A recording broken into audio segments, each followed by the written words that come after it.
Hello guys, shalom shalom. Nataka nikwambie mashetani watatu ambao unapambana nao kila siku. Labda unajua au haujui. Shetani wa kwanza ni shetani yeye mwenyewe. Ni shetani ambaye unapambana naye kiroho. Ni shetani ambaye ndo hawa wachawi, waganga, mizimu, masanamu, vitu kama hivyo.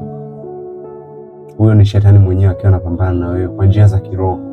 Ndio maana unasikia mtu karogwa lakini hajui ni nani kamroga, kwa sababu hawezi kumuona kwa njia ya mwili na nyama. Shetani wa pili ambao unapambana naye ni utandawazi. Utandawazi. Huyo ni shetani wa pili ambao wewe unapambana naye ukiwa unajua kabisa, kwa sababu kila siku mambo yanabadilika. Alafu kila siku mambo yanakuja mapya. Kuna chanjo mbalimbali ambazo zinakuja. Kuna social medias.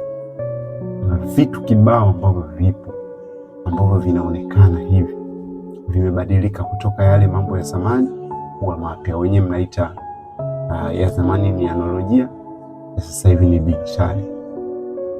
Huyo ni shetani wa pili ambao unapambana naye ukiwa unajua. Shetani wa tatu ambao unapambana naye huyu shetani ni hatari sana kuliko hata hao wote wawili ambao nimekutajia hapa. Shetani wa tatu ambao unapambana naye ni mwili wako. Mwili wako ni shetani mbaya sana.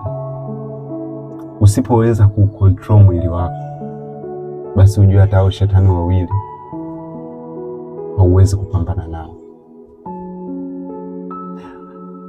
Ukisoma Bible, kitabu cha Yeremia sura ya 3 mstari ule wa 33, neno la Mungu linasema hivi: niiteni nami nitaitika, nitawaonesha mambo yote makubwa na magumu msiyoyaweza.